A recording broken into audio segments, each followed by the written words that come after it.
We're back. Hey, yo, we are back. Welcome to another episode of Twitching UpStream. This is probably one of my top 10 favorite shows that I do every week, Dylan. If you don't know what this show is, what Dylan and I do, we have a show on Sundays called Talking UpStream where we engage with other creators. We actually had a really cool guest last week. We had Miss Tiffany Mosher from, she wrote that beautiful book, Beyond the Threshold, about all of her help, doing awesome things around the world. This coming Sunday, though, we have a really cool guest. We have Mr. Timothy Dowling, from the guy who actually created the movie Role Models. He wrote Role Models and Pixels. Yeah. Yep. Created Role Models, wrote the screenplay for Pixels. Very, very good friend, apparently, of Adam Sandler. Gets text messages from Will Smith. Very cool interview. So that's coming out this Sunday. But what Dylan and I decided to do on our Tuesday show, since we are live and we can engage with people, we wanted to show people how we take the idea that we come up with on Talking UpStream and then keep working it on down to something that we can do. You might have seen a couple things that we've already worked on. Like I said, we have Twitch, Talking UpStream, this show. We do The Real Boys, which is a movie review show on Mondays and Fridays. We have another show coming out soon called No Time to Binge. We do a whole bunch of stuff. Recently, though, and I'm very proud of this, we recently put out our Create Your Own Podventure. Dylan took a lot of time, wrote 18 episodes of a kind of create your own path as it winds down the mysterious trials and tribulations of sci-fi nerddom and tech gear. So please go check out Create Your Own Podventure. We're very proud of it, and blah blah blah. Yeah, go check that out. You can see everything that we do on somenobodies.com. We actually already started working on the second season of Create Your Own Podventure, which is going to be real cool. But check it out, give us your feedback, let us know what you think, and let us know what endings you get, because there are about there are 8 different endings in there. A lot of really cool voices you might have heard from some of our other stuff. But before we get into anything else that is Some Nobodies, Dylan Terry, my friend, how are you, sir? Doing okay, Zach. Doing okay. Yeah. Ignore this. Ignore that. Don't worry about it. How are you? I'm great, dude. I'm great. Ignore everything else around me also. I'd appreciate that. Sorry, I'm sharing all of our stuff right now. Oh, yeah. Okay, so before we getting into all of the complexities of making a story and working on characters, I always have some, like, a little bit of nerd news that I like to talk about and get Dylan's opinion on it. One of the things, I'm not sure if you saw this recently, one of the things that came up is the Warner Media merger. Now, I don't know how much you know about this, but Warner Media and Discovery have joined forces, and Warner owns like everything, Disney, TNT, TBS, everything, Discovery Channel, all that stuff. Now, the thing is that the Discovery people now own 26% of Warner Media, and apparently they have zero interest in DC Comics. So Warner Media is up to sell comics, and obviously we know the people that have the most amount of money have an interest in DC. Dylan, what happens if Marvel and Disney buy DC Comics? I'm terrified of it. It's looking like Amazon and Disney and Comcast are becoming the big ones again. And I don't see much standing in the way of it. And that scares me a little bit. Yeah, for real. Speaking of Amazon recently just spent a bunch of money too. They put $9 billion down into buying MGM and the James Bond franchise. Yeah. Now, MGM has over 400 titles, including some like pretty big, Oscar winners, Silence of the Lambs, et cetera, et cetera. But what do you think this means for Bond if Amazon buys it? Well, I did read that I don't remember their name, but the family that owns the Bond rights? The Broccoli's? The Broccoli's, yes, because I remember it being very strange. Yeah. The headline was very strange. It was like, Broccoli's warn Amazon, and I'm like, what in the world does that mean? But they were really cautious about the idea of Bond films going on to Prime or Bond showing up in like TV series because there's a prestige to the Bond films. There's a prestige to it. Kind of. Still. I think even still, among the general movie-going populace, a Bond movie is considered like, oh, there's a new Bond movie. No one else makes them. Like, he is a franchise, and he's been going for, 50 years now? Yeah. So, I get it. I doubt something's going to get in the way of it, though. Yeah, I mean, that's true. But, I mean, the streaming wars are going pretty big. So, Disney's going nuts. Warner Bros. Going nuts. Now, Amazon is going nuts. The Wild West is over, and now everybody's starting to struggle against each other. Yeah, the streaming west has begun. Okay, in other nerd news, the Eternals trailer came out. I'm not sure how much people know about the Eternals. They're a very cool, complex comic book group. The basis of the movie is after visiting Earth, the Celestials experimented with human DNA and created two offshoots, the Eternals and the Deviants. The former gained immortality, while the latter was deformed with unstable DNA. So pretty much this means that the Eternals, which are like the super group, and the Deviants, now Thanos he has a deviant gene. So he is like, so if you watch the trailer, Angelina Jolie, technically Thanos is her cousin. I think they're first cousins. Okay. So yeah, I'm excited. The trailer was pretty cool. Obviously, what they're trying to do is build like that what do you call it when you just have a bunch of characters in a movie? Ensemble. Yeah, they want another ensemble like Guardians of the Galaxy, and not so much inter-universal stuff. So if you haven't seen a trailer, go check it out. It's not a lot that gives you, but it's pretty. It looks pretty high fantasy. Like, it looks like they're really going into the fantasy element of it, because it's ancient aliens, kind of. Like, it's like ancient Earth, the Eternals visit, give us that fancy-looking city, and then hang out for a few thousand years and don't do anything. Right. So kind of the way it works is the Celestials will go planet to planet that has any kind of emerging intelligence. They will drop the Deviants and what the fuck are they called already? Eternals and Deviants? Yeah, the Eternals, yeah. They'll drop them down for a little bit, and then they'll come back later on and be like, hey, are you guys worth living? And then sometimes, and you've seen it in Guardians of the Galaxy, the Celestials will just destroy full planets if they felt that they're not worth it. So the Eternals have to kind of boost humanity and kind of give them a little bit to make sure that they can survive. So it's an interesting story in the comics. I don't know what they're going to do with it in the movies. Okay, sure.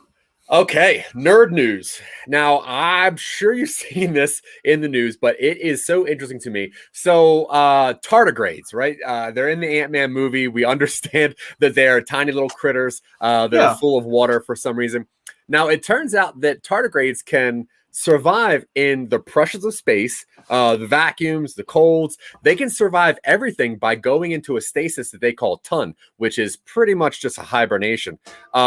Now, what scientists are thinking is that they can shoot a bunch of tardigrades to different planets to put life on these planets. The problem is that the impact is killing them, except they recently found out that they can shoot them into Europa and the impact will not kill them. What they have to do now is find a way to rehydrate them once they get onto Europa, and then there's life out there. How do you feel about the fact that we're just shooting life into space?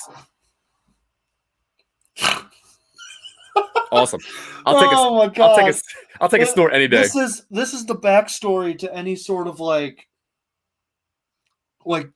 distant sci-fi nonsense where you find out that the ancient species on a different planet just shot life into outer space. Yeah. Oh man. It feels like NASA has really stringent guidelines on sanitizing their spaceships and satellites and rovers before they send them to Mars, because we don't want to cross-contaminate other planets. Yeah. Feels like a recipe for disaster down the line, or absolutely nothing. It's just so absurd that we're like, you know what? Screw it. Yeah, screw it. We're sending tardigrades to Europa. Yeah. Screw it. We're doing it. Other weird science news. It turns out that scientists recently found that in a first nuclear bomb, a new kind of crystal was found that should not be on Earth. It's called quasi-crystal. And a quasi-periodic crystal or quasi-crystal is a structure that is ordered but not periodic. So this is almost a forced element that we created by causing so much damage. Now, do you think for any reason, Dylan, that this crystal can can be worth money, enough money that now governments would want to drop more atom bombs to create more of it? I don't know what purpose they serve. Or is it just rarity? Because it feels like something a collector would spend money on. Yeah, so apparently the only way this thing can be formed is during the Big Bang. Now, while we made a nuclear blast, we made a very small Big Bang. Now, they found inside of something that is called, let's see, it's called trinitite. Inside trinitite, they found what is this quasi-crystalline pattern that can fill any available space, but it lacks any transitional symmetry. So it is a weird element. I don't know what it's for, but apparently, like, scientists are freaking out because you can only find this on meteorites. So yeah, if you're interested in that stuff at all, please check that out. It is wild. It does sound like something we would create in one of our stories, though. It does. It feels like it's another one of those scientific discoveries where it's like, how does this affect me in everyday life? But it breaks open another door they can go through in actual science. Yeah. Cool. Cool. Shoot it at Europa. I don't know. Yeah, shoot it at some tardigrades. The last bit of nerd news that I want to talk about today is a very special day for me, for a lot of nerds. May 25th. Dylan, do you know what happened in history on May 25th? Give me a second. Are you Googling? Let's see. Yeah. Well, it's also in the notes of the day, man. The St. Louis Gateway Arch was finished in 1968. Very close. Star Wars came out. Star Wars came out May 25th, 1977. And slightly more important to a different generation, the Solo movie came out May 25th, 3 years ago. Sorry, keep going. All right, now there is a big push for release Solo 2. How do you feel about this timeline? Because if you get into this timeline and there's no Jedis and there's really none of that stuff, it seems like a cool time to go over the Star Wars universe as far as like bounty hunters and rogues and under stuff. I think the problem that Star Wars has, they are so hand-shackled to Skywalkers for some reason, or just that lineage. So do you think that there's any chance an offshoot, especially in that timeline, can work? Stop making it about characters that existed in the original trilogy and make something original, you cowards. Yeah, hell yeah. It's not hard. Yeah, they do it in video games all the time, kind of. Yeah. Like, they inevitably... I called a friend out. He was playing Fallen Order. Fallen Order? Mm-hmm. Yeah. And he was like, there's a moment towards the end that you are really going to hate. And I go, let me guess. Darth Vader shows up and he's an unbeatable force because he's hunting all the Jedi. And he just kind of looks at me and smirks and turns around. And I'm like, stop doing that. Stop doing that. There's plenty of stuff going on. It doesn't all have to be Skywalker. Yeah, I agree. I would also, speaking of Star Wars, though, I wish one of the characters that is very prevalent in the comics and the novels that never gets any live action play is Dr. Aphra. I don't know if you know much about Dr. Aphra, but she's an archaeologist that kind of works for Darth Vader a little bit. She also has like these homicidal droids. I know vaguely the name and that concept. Yeah, I'm really hoping that she gets in there. She's one of the few gay characters in Star Wars. She has such a cool timeline. She portrays Palpatine and Vader over and over again. Then she has these crazy assassin droids that kind of make her work for them. It's really, really cool. Anyway, okay, so I don't know, Salacious P. Crumb is one of the most famous gay characters in Star Wars. Salacious Crumb is not gay. He is he hasn't. I don't think he's ever said anything. He's just out there. Yeah. Oh God, that is horrific. Okay, so what we do on this show, we take a very weird idea that we've ever come up with on Talking Upstream or just something else, and then we work on it and evolve it into something. I'm going actually. Zach knows what this face is for. Oh yeah, you want to become famous? Buy followers, primes, and viewers on HTT. Whatever. No, we don't want to be famous. We are struggling. We do want to be famous. They're coming to us in droves. Oh wait. Maybe we do want to be famous. We're famous enough that people are asking us if we want to be famous. Stream your space, big follow, space, dot, space, com, space, end parentheses, exclamation point. Yeah, I mean, that makes sense, honestly. Yeah. That's how URLs are formatted. Dude, the internet's so big. It was just this easy all the time. There's nothing but space. If only we could just buy our way into fame. Right. Anyway, so we're going to take a concept, and I'm going to let Dylan talk about the one that we're going to work on and then what we should do moving forward. So, Dylan Terry. Yes. Take it away, my friend. So, previously on the last few episodes, we were doing a screenplay beat sheet for an idea we had come up with called Phantom Limb about a surgeon who got kidnapped by a supernatural gang and forced to do their supernatural surgeries for them. Just fun. Turned out to be a pretty fun kind of idea. We're going to move forward doing something with it. Maybe do a table read in the next span of time. Yeah. And so, we did a film thing. So this time I thought, we just released a new podcast, CYOP, Create Your Own Podventure, APP.eal, which is not on this little banner down here, but that's okay. It's a new addition to the stable. But I thought, why not go back? Let's do another podcast. So one of our ideas that we developed early on in Twitching UpStream is this idea. Wait, what'd you say? What's not down where? It's not in this little show banner. Oh. It's in the middle. Yeah, it is. Anyway, so previously on Twitching UpStream, like I said, ignore this. Previously on Twitching UpStream, we had talked about this idea for a podcast, which we had kind of described as serial with superheroes, I think. We called it The Catastrophe in Wichita, or Red Wichita, about a supervillain who takes over the city of Wichita, Kansas, fortifies it into like their own little proto-nation, and then the equivalent, the big strong superhero shows up to save everybody, but it's kind of questionable as to his motives. So I'm going to toss up this little doc right here. I'm going to make it a little bigger because I learned in a previous episode.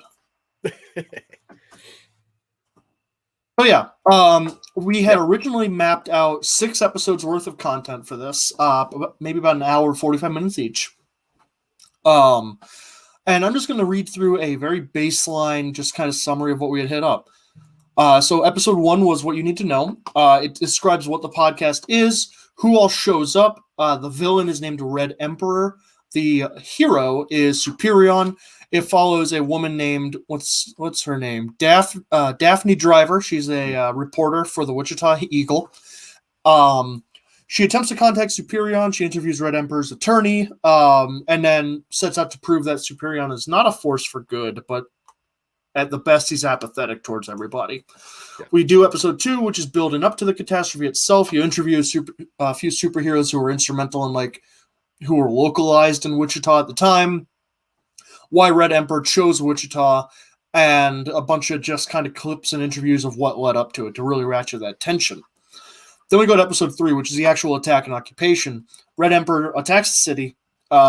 We see what life is like under a city under siege, effectively under occupation by a supervillain. We interview a bunch of heroes who kind of sneak supplies in and out, help people escape the bad guys, and then we get some just kind of news clips to show how people are reacting to it and why the U.S. government eventually abandoned a diplomatic solution. Then we get to episode 4, which is the actual catastrophe itself. That's when Superion shows up. The big superhero fight results in a lot of property damage, a lot of loss of life, collateral damage. Interview people who are saving people, street-level stuff that happened during that and the immediate aftermath. And then we do the actual aftermath itself, the long-term effects. What Superion did, where Red Emperor went, rescue operations, relief, foreign aid, interviews with people about how the world reacts when people of mass destruction go at each other. And then episode 6 is 2 years later.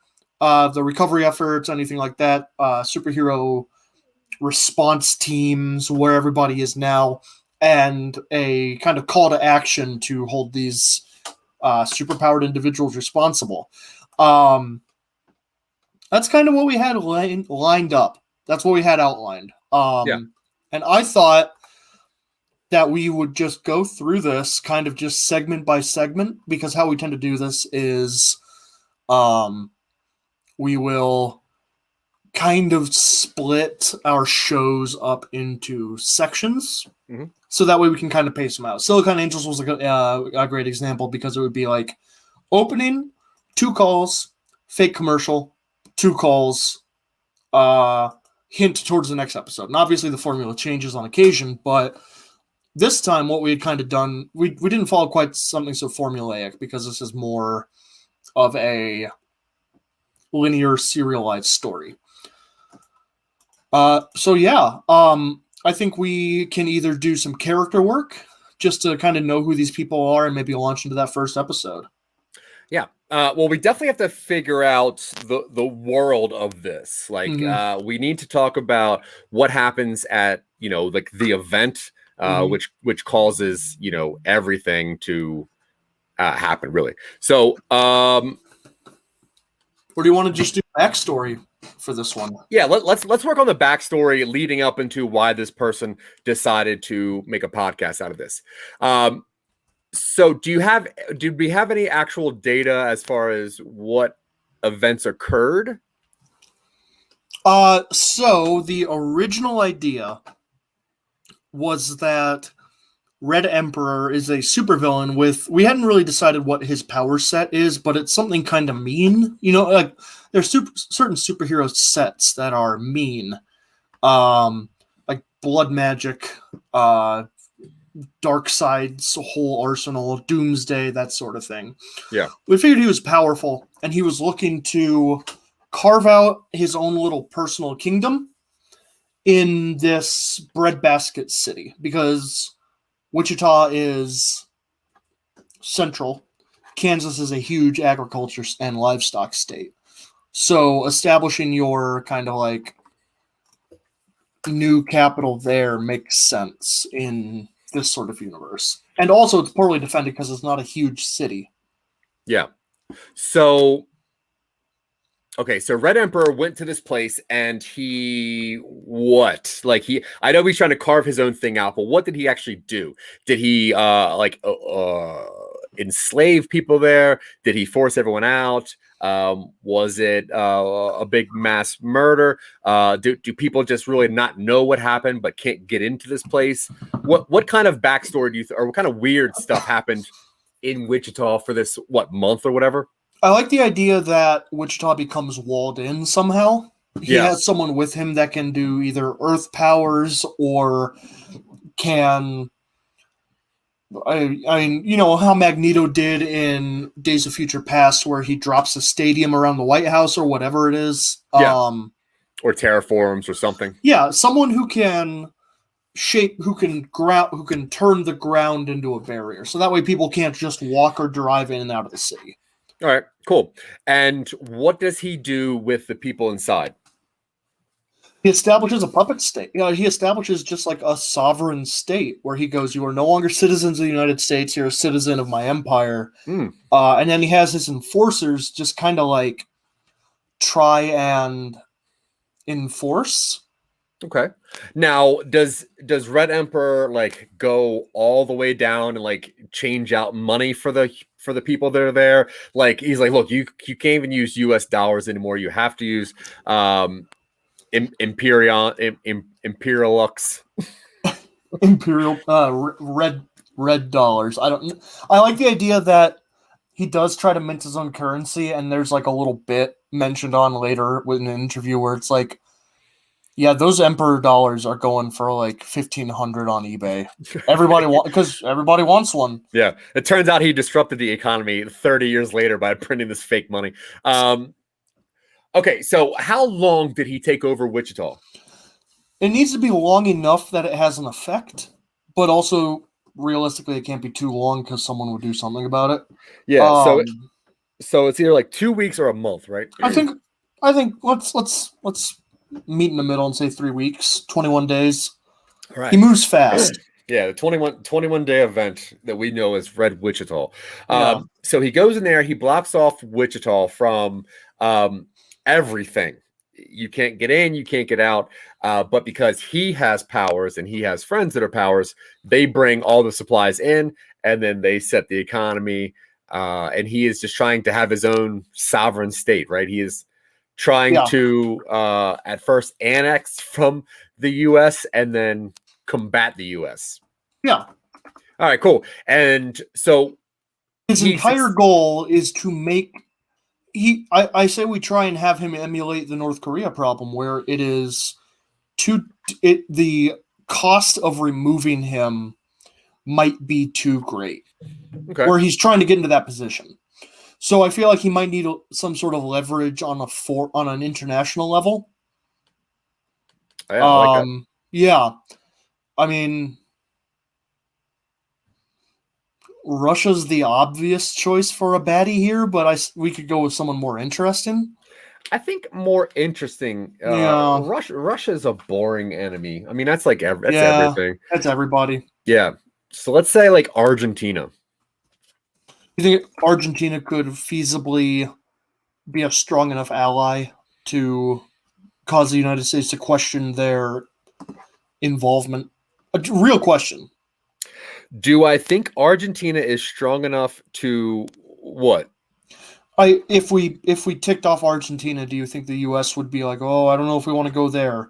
Because the reason people don't want to tick off North Korea is that they have China potentially as an ally. So I was thinking it would be someone who is, you know what I mean? Yeah, I don't really want to. Don't want to get too much into the geopolitics. I definitely don't want to be political. I was looking for more of like a comedic. Okay. And then I think of like, where's the most bad guys that I know, and I'm like, I know Nazis. I know Nazis are in Argentina, so it could be a company. It could be a corporation. Oh, there you go. Yeah. He has corporate backers. Yeah. International corporate backers. Megacorp. There's like a monetary version of the UN that just works on like the highest GDP or something. He has megacorp backers who provide shadowy support without being obvious about it. Yeah. Yeah, I like that. And then it's like, well, the damage done to so and so, if they do an embargo, it's like, well, the damage done right now is that a U.S. city is under siege. Yeah, I think that's cool. Because that way there's no place that could be like, well, we have to get back at them. Yeah. Most likely they have some kind of corporation that's in Wilmington, Delaware for tax fraud. Yeah, of course. Okay, so we have this event. Now, what causes the event to stop? Like, what is it? Hyperion comes in and what? It's Superion coming in and just, what did you say? No, I misspoke his name. It's Superion coming in and doing his, like, sup, I'm here and I'm invincible. I'm here to stop stuff. And everybody's like, why did you take so long? And he's like, who's going to make me act faster? Yeah. Yeah, he's like, I couldn't get the funding to do this. Like, you think I'd do this stuff for free? Right. I had to take off work to stop crime. And part of Daphne's drive, part of the main character's drive, is to figure out why he took so long. Yeah, all right, that's cool. And it ultimately was stock prices. Same megacorp backers. Yeah, they're on the same side, unfortunately. Yeah. Well, even if they're not on the same side, they're sponsored by the same people. Yeah. That's funny. It's like, well, Megacorp sponsors me, so it's like, oh, well, Megacorp sponsors me too. I like that. And so eventually, after 21 days, Superion comes in and he stops them by doing what? Is it another, like, disaster?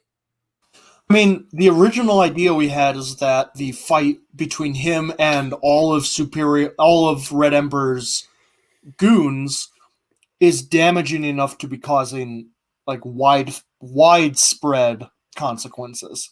Cool. So, I mean, Superion could just go through just cleaning the entire place out, but it's one villain after the other, and it gets more and more destructive as they go on. Okay, now how about this as an idea? So if Red Emperor has walled off everything and is in charge of everything, technically, if anybody wants a job in there, they have to work for Red Emperor, which means even the normal civilians are now henchmen.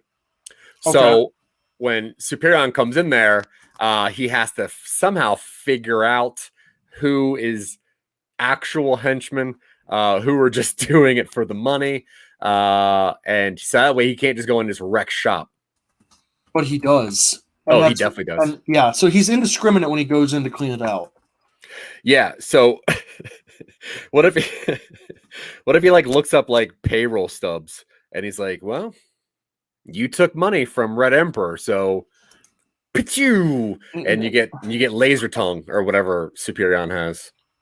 He's got the one eye that's an alien gemstone, or that's the like out of time gemstone. Because Superion's a guy from when we did. Oh, what was the name of it? It was the superhero story we did where like Reverse Revolver has the gun that shoots through time, and it's Knife Wolf gets. Yeah, what do we call that? What was that? Was that the? That's an old Talking UpStream episode. Was that the Happy Time Squad or Fun Time Squad? No. Oh, that was actually the historical ones. That was a good episode though. Whatever that was. Had Time Burn and Queen Jackal. Wow, had some really fun characters in there. And this was like an event. This was like an anthology story. Yeah. Before the Shape invades. What do we call that? It wasn't Nemesis. It wasn't Superion. I don't remember. Last Hero. Oh, that was Last Hero? That was Last Hero. That was a cool episode. That was a good one. Yeah. Macro Detonator. Yeah. Yeah. Oh, man. Yeah, and we'll have some of those characters make appearances in this so that when we eventually do Last Hero as a high-budget movie, it can be like, you watch the movie, go listen to the first podcast. Yeah. Find out where it all started. Yeah. That's where Red Emperor comes from, and that's where he eventually dies, because he takes over, he winds up at the end of this, after Superion, like, frees Wichita, he flees to Mount Rushmore, where he's carved his own face into it 4 times. Yeah. I like that. With, like, his 4 favorite, like, emotions or whatever. Yeah. Man, what episode was that on, though? Like, that was a long time ago. That was episode number 12. Wow. Yeah. That's cool. It was with our friend John Francois. Oh, yeah. Yeah, what up, John? I know you're watching. Why not? I'm going to say you're watching, so when you watch it, you can be like, oh, he knows. Yeah. And I'm going to explain the joke. Yeah. I'll put the link to the episode that we created this first idea in the comments. Yeah. So if you're seeing this, I'll also have it in the show notes if you're watching us later on, in case you want to see how it all began. But yeah, okay, so anthology wise. Now, all right. We have a couple people. We have a basic understanding of what this event is. Yeah. And we know that it ends. What are some lasting effects of this other than citywide PTSD? Lasting effects. Rebuilding the infrastructure because he broke every road and subway and tunnel in and out of Wichita. Yeah, reconnecting Wichita to the world. So does that mean like taxes in Wichita have to go up? There has to be like new like elections or something. I think the struggle of just... I wonder, okay, now if we want to talk about fake geopolitical news, if say Wichita were stolen, right? It was taken away and the citizens for some reason have said, okay, say there's like a Stockholm syndrome. You know what I mean? That's almost 500,000 people cut off from the rest of the country. Yeah. But so when Red Emperor goes away, does Wichita have to vote if they want to go back to the US? I don't think so. It would be like being invaded by a foreign power. Now, what if Wichita is upset that the U.S. didn't do anything and they don't want to go back? Which I think that's part of the general like Wichita's questioning about U.S. handling of the situation. Yeah. Negotiation with terrorists? Question mark. Yeah. All right, No, I that's like cool. that. Yeah. You've got the long-term like looting, missing people, general. It would be like the city had been under like some sort of natural disaster. Yeah, I like that. I think that's cool. All right, so if we're doing a 6-episode podcast on this, and if we were going to do a normal 3-act structure, that means the first 2 episodes would be the first act of that. Now, the first act of this story that we're going to work on is what? I wonder if we, because the second act is generally a little longer, we do like the actual attack on Wichita happens halfway through the second episode. And then 3 is after that initial invasion, after the occupation started. Okay. Which the 4th segment on episode 2 is a collection of clips from the day itself, which is all the first-hand accounts and stuff like that. So is this overall story we're going to tell how first it seemed that a bad guy took over a city for 21 days.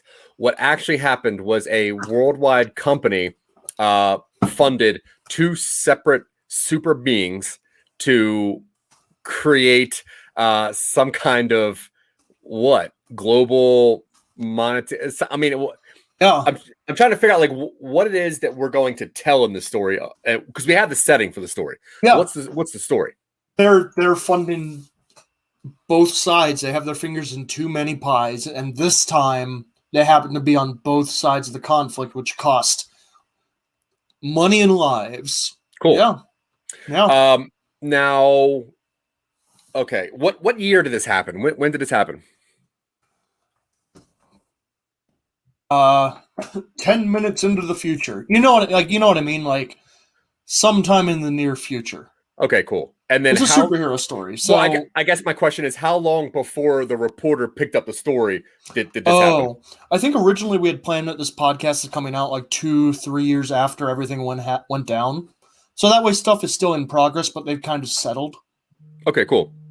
And the long-term results are what? I'm seeing some sort of, probably not discussion because I think the actual bit would be really dull, but there is some mention of like some sort of legislation or registration, which, Civil War kind of touches on, but, it doesn't mean we can't also do it, just differently. Yeah. Questioning, I mean, it kind of throws, it's kind of a setting-wide deconstruction of the hero-villain aspect of superheroes. Yeah, I think I'm more interested in the aftermath of, I guess, kind of like, Adrian Toomes in like the Spider-Man movie, like, after the Battle of New York, there was all these ships laying around. So, the Wichita is ravaged, and then maybe there is even, because of whatever had to happen, there's even like a little bit of radiation there. And the people are like kind of suffering, like they need more assistance. So I think that I think that's kind of interesting. To do some discussion on how it affected the average person. And I think that's what a lot of these interviews we're doing are, where it's like, where we had one marked down where it was a guy who was helping people escape the city. They were just normal people, but it was Incognito. That was his name. And because he was hard to remember.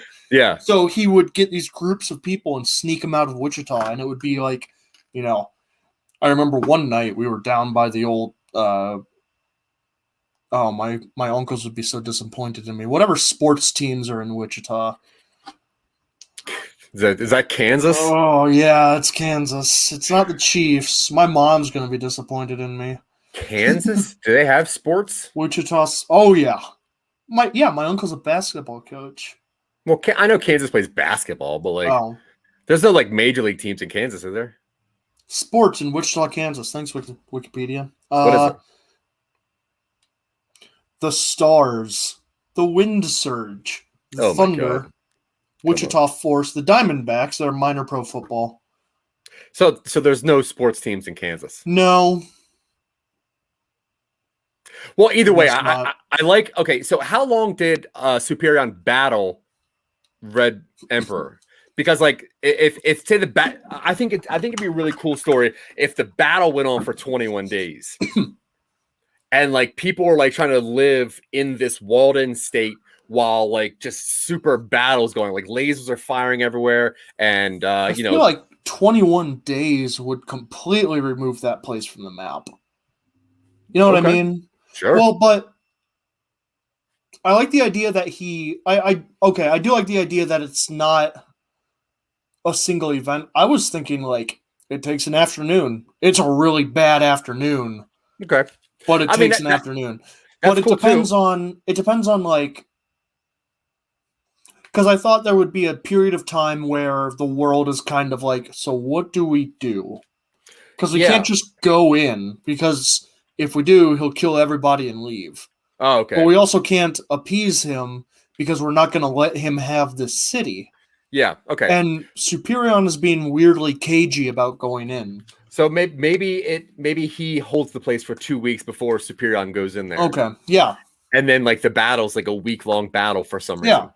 And people don't know why, but it turns out that it's like just a big ruse. But people are hurt. Red Emperor is in control for 14 days. Superion takes 7 days to clear it out. Yeah. Cool. And that's because I would assume that's because he does multiple attempts and gets driven back on occasion. Yeah. I guess I don't know why a supervillain wouldn't make some sort of ultimatum to leave him alone after that. You know what I mean? No. Like, don't come back in here, or every time you do, not only are we going to beat you away, but we're going to kill 100 people every time you try. I mean, we could even put that in there. Yeah. All right. Because I mean, he's not going to negotiate with terrorists. Yeah. So he's going to go in there, and it does cause catastrophe a couple times. And I think that really does call Superion's motives into question. If it's like every time you come into the city, 100 people are going to die, and he's like, "Well, I'm coming in, so yeah." Yeah. Here you go. That's really rough. Can you see the screen? I'm which idea? He has no idea what the show is even, so it doesn't. We're talking matter. about Red Wichita. It's a serial style podcast about a superhero invasion of Wichita in Kansas. Red Emperor executes 100 people. Calls Superion's morals into question as to why he keeps trying. And then he succeeds, so he's like, hey man. Yeah. And justify the means. What's 200 lives compared to the 500,000 I just saved? Yeah. And I think Superion does have like a ends justify the means good guy thought of himself. You know what I mean? Where he's like, I saved Wichita, and yes, people died, but people were going to die anyway. Yeah. And they're like, that, I'm not a superhero, but that's not good enough because I'm not a superhero. Like, yeah. I think that's cool. Okay, so who are the people that we are? All right, what are the things what do you want to work on now? I think we work on characters, like specific characters. So we know that our main reporter is Daphne Driver. And does she ever talk to Red Wichita or Superion? She tries to get Superion, but his press people won't let her. All right. Because he has a full team, and they're just like, he's not taking any questions about the event. And she's like, I'm doing a report about it, and they go, well, he's not taking any questions. Now, does she talk to people that are in the government when Red Emperor took over, like say like the mayor of Wichita was the first person to be like, hey, I'm on your side, Red Emperor, whatever you need, I'm here. Oh yeah, I like that. And then when she's like, so, what have you? What am I supposed to do? Like, I have people in my city to take care of, because I would assume that a lot of politicians would do that. Yeah. Oh yeah. when you're confronted by a human embodiment of like an erupting volcano, yeah, you're gonna placate that volcano. Yeah. So in episode 1, what are some things that we want to learn about this event? And I think that's what'll help us drive who we interview. What if Red Emperor has like lava magma tectonic powers, so he is the one to raise the walls around Wichita, and the entire landscape of the center of the country becomes like semi-volcanic afterwards? Oh, that's cool. Yeah. And it causes like a little bit like a heat ring. Yeah. In the middle of the country. Yeah. Cool.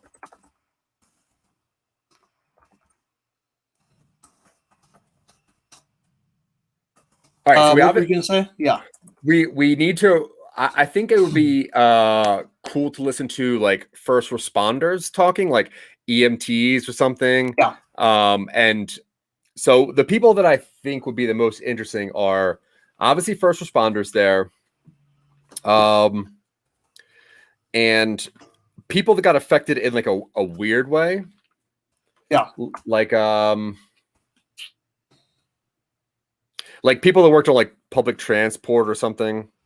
Yeah, just people, the everyday people. Yeah, that would just lose their jobs and like have to like now I just became a tram rider for this, lava business. Yeah. I'm going to go through and see who all we had named in the original episode. Cool. So we had talked about Superion, Red Emperor. We had brought up Nemesis, who is a character who appeared in Last Hero. I don't know if we strictly need him to show up, except as like a cameo. Mm-hmm. We had a guy named Heavy Step. Superhero Heavy Step. I don't know what he does, but they're a superhero. We had Dean Powers show up because he's an expert. He worked with the Bureau of Powered Individuals. Oh, Dean. Oh, yeah. We'll do that show at some point. I know. It's coming. Doc Quantum. Cool. Cool name. We had some fun names in this one. Yeah, we had better names than actually like powers for them. Yeah, well, yeah, the powers come from the names. We had Incognito. Hard to remember. But impossible to forget. Yeah, sure. We had Moonshadow. Yeah. Who attacked supply depots and, like, established guerrilla warfare. Wait, was he the one that can change ink? No. Oh. But I like that idea. I think that's that at some point. Maybe that's Incognito's power. He's just full body tattooed. Or just any tattoos, but then can like move them up to his face to like put different shading on his face to look like different people. That'd be cool. We had Silver Shield. Weird. He's one of the guys. He was a first responder who helped save people when the actual fight was going on. Oh, cool. What if there was a superhero that came in before Superion and failed miserably? Yeah, I like that. And what if like their power gave other people something happened and they gave like everyday people like superpowers? He came in and tried to establish his own team, like underground, and got found out, and it went really badly. Yeah, I like that event. Maybe it's like a scientist that lives in Wichita that like gave himself a power because people couldn't get in or something. I don't know. Tries to empower and super empower the average citizens, but it goes really badly, and that's why the government is slow to respond. Hell yeah. Yeah, cool. That can be outlined in like 3 during the occupation. Do we want to give these guys powers, or is that not such a huge deal yet? I mean, we definitely can if we're going to talk to them. Sure. Heavy Step. Heavy Step. What are you thinking? So Heavy Step. I guess he sounds like a bruiser, but Yeah. he also could be utilitarian. Like can form the shape to get somebody over something, or can What is lead. it? What's the power where you can touch something and like lift it up? Not super strength, but like it's like a type of telekinesis. Superboy has it, I think. Superboy Prime, maybe. Oh, like Um, if you give something gravity or something. Tactile telekinesis. Yeah, you touch it and that lets you kind of like lift it, but you have to touch it. Hmm. I mean, that's cool. Why is his name Heavy Step? Because he was a kickboxer Or a or a soccer player. I'm trying to I'm trying to work in like you get your name from your power and your backstory. yeah. No, I get it. I'm still trying to think of like what a heavy step. He could do that thing where you do like the butterfly kick where you like spin the ball between your legs, but he does it with like a bulldozer. He Oh, kicks a weird. bulldozer at someone. Cool. Or if he just has the kicking power of an elephant or something. Yeah. Or Strong kicks and and more. Strong kicks and more. wait for it. And more. And tactile telekinesis. Yeah, you're into that. Dean Powers, obviously he's a null. Yeah, power null, which for those Yeah. of you who don't know the genre very well, means that when someone comes within a certain radius of him, it disables or dampens their power. Yeah. And he kept that power secret. So when Doc Quantum, who is the guy who invented ways to give other people superpowers, he gave Dean Power a superpower, which is the power of what is it? Emotional hunger or whatever. Emotional vampirism. Yeah. Yeah, sure. Gets Or maybe he. horrifically killed by Red Emperor's people. Yeah. Whoops. Cool. Incognito, hard to remember. Yeah. Can make others hard to remember too. Anything else on Incognito? Not unless you want him to be the guy that can like mimic body ink or something. I don't know what that guy was. I don't even know if we used that guy, but I think that's cool. It is cool. I think let's give that to like let's make that its own thing. Only because it feels like if you're using tattoo stuff to shade your face, you are passing yourself off as other people, not trying to make yourself hard to remember. You know what I mean? Okay.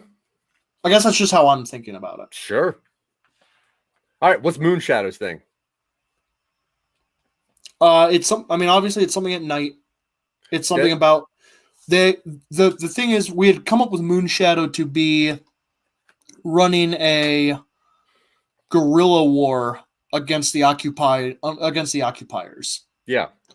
Attacking supply depots and establishing a guerrilla force. So he's got people fighting with him. They're fighting against the Red Guard, which is whatever Star Wars. Yeah, so something that has to do with like being hard to hit or being sneaky but like aggressively sneaky. Aggressively sneaky. I mean, that's a great power. I'm aggressively sneaky. At night. Not in a weird way. Yeah. Maybe like at night he just becomes two-dimensional. I kind of like that. Can become two-dimensional shadow person in moonlight. And when the moon shines on him, he becomes two-dimensional. Yeah. Yeah. Like a shadow.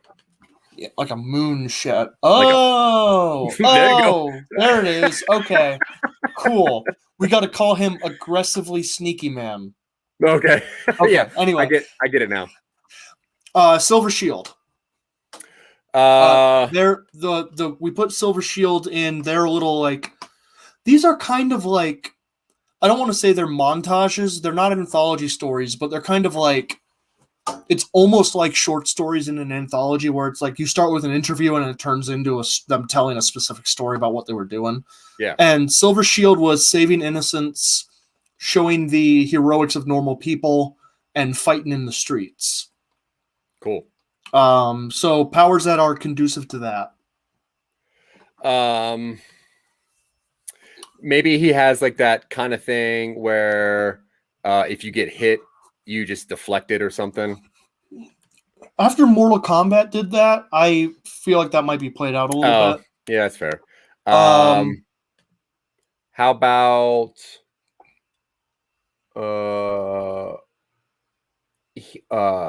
it could be a thing where it can change the state of their mass. So like where they're about to get hit or shot, they can turn it into like metal or hard. I like it. I think the name is making me think of Silver Surfer, how he has like a board with him. Right. I don't know if we want to do that necessarily. You want to make him a Silver Surfer? I mean, not specifically, but instead of a board, he has a legendary shield that he can control telepathically or something. He bonded with it. It's kind of like a combination of Thor, Mjolnir, and the Silver Surfer. Yeah, I like it because honestly, if it's like similar to like a trash can lid, then he could like not surf but snowboard or sled. The Legolas shield slide. The Silver Sledder. Silver Slayer, but it's Sleighter. Yeah. So there's the Shield of Achilles, which you could have.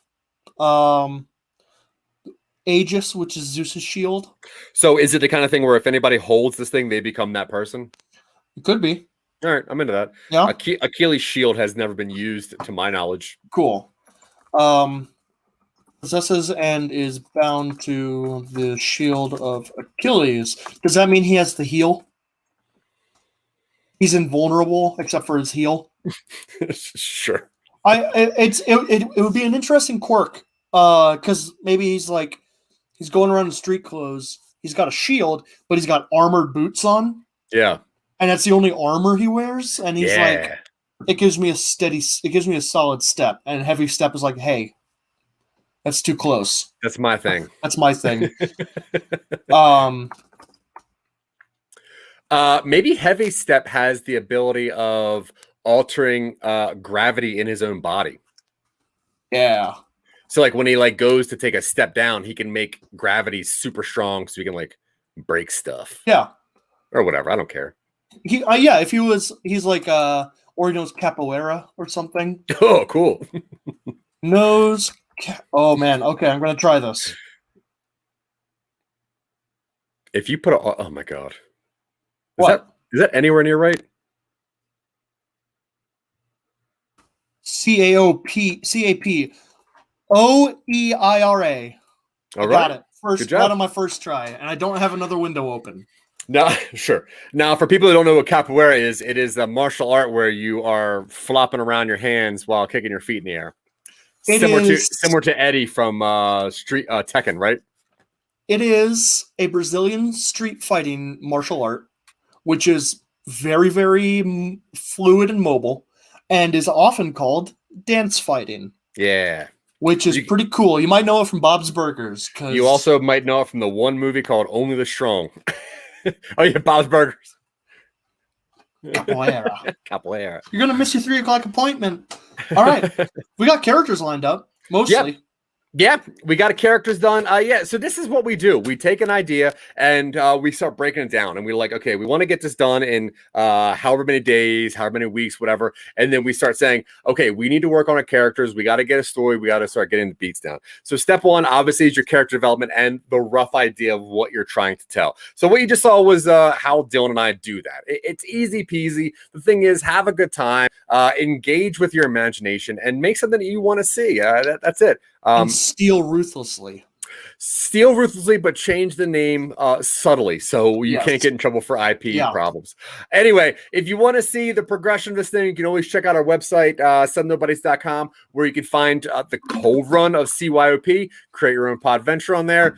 You can find all of our shows. Real Boys is going on, Talking Upstream. Once again, we have a great guest this next week, Mr. Timothy Dowling. Awesome guest. I was really just intimidated by how much this guy knows, which is cool.